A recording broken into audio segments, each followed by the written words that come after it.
সকলকে স্বাগতম ইয়োকোহামা থেকে। এখন আছি ইয়োকোহামাতে। আমার পিছনে এটা স্টেডিয়াম, এটা হচ্ছে নিসান স্টেডিয়াম। নিসান মানে অ্যালফাবেটগুলো ভালো করে দেখা যাচ্ছে না। আমি তো প্রথমে ভেবেছিলাম নিসান যে গাড়ি আছে এই গাড়ির কোম্পানির হয়তো স্টেডিয়ামটা, কিন্তু না, আসলে একজন জাপানিজকে আমি জিজ্ঞেস করলাম এটা নিসান কোম্পানির কোনো স্টেডিয়াম কিনা। সে বললো না, আসলে নিসান এটা নাম দিয়ে যাচ্ছে। বিনোদন করার মতো অনেক জায়গা আছে, এই যেখানে ছোট ছোট বাচ্চারা খেলাধুলা করতেছে। আর ওই পাশেও মানে ব্যাক সাইডেও অনেক সুন্দর জায়গা আছে বিভিন্ন রকমের খেলাধুলা করার জন্য। অনেক বিশাল বড় একটি জায়গা।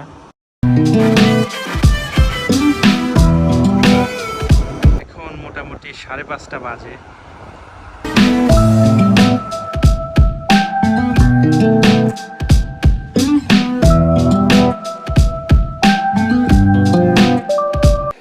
জাপান দেশটা অনেক পরিষ্কার পরিচ্ছন্ন। এখানে যেখানে খুশি আসে সেখানে একদম বসে পড়া যায় আর কি, মানে খুবই ক্লিন আর কি, আর অনেক নিরাপদ। এখানে আজকে শিবু স্টেশনে দেখলাম আর কি, অনেক জায়গায় দেখা যায় এক মাদার তার ছেলেকে মানে স্টেশনে এগিয়ে দিতে আসছে। সে একা একা স্কুলে যাবে আর কি, হয়তো সে প্রাইমারি স্কুলে পড়ে আর কি, ক্লাস 1-2-তে হয়তো হবে। খুব মানে ছোট একটা বাচ্চা, সে নিজে নিজেই মেট্রোতে করে স্কুলে যাবে আর কি।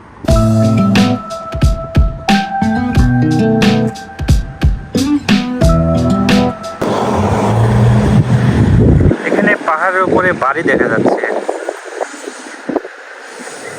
এবং দেখতে অনেক সুন্দর লাগছে।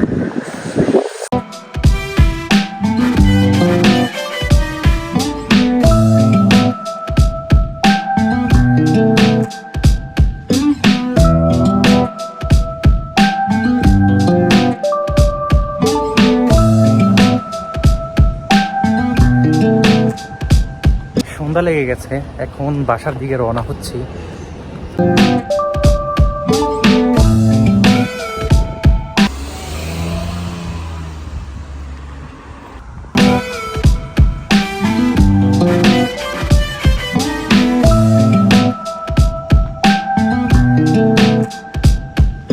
প্রায় স্টেশনে চলে আসছি, খুজুকু স্টেশন।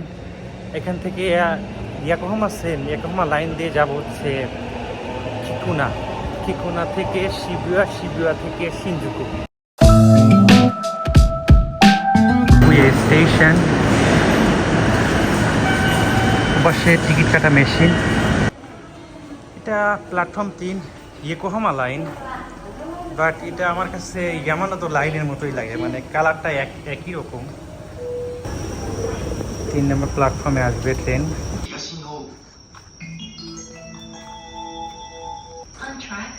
অ্যানাউন্সমেন্ট হচ্ছে কিছু সময়ের মধ্যে ট্রেন পৌঁছাবে 3 নম্বর প্ল্যাটফর্মে।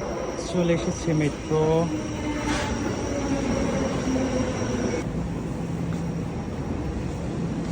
শিবুয়া স্টেশনে আসলাম। ও মাই গড, দীর্ঘ 1 ঘন্টা ইয়োকোহামা থেকে শিনোবু দাঁড়িয়ে থেকে বাসায় পৌঁছালাম। আসলে খুবই কষ্টে।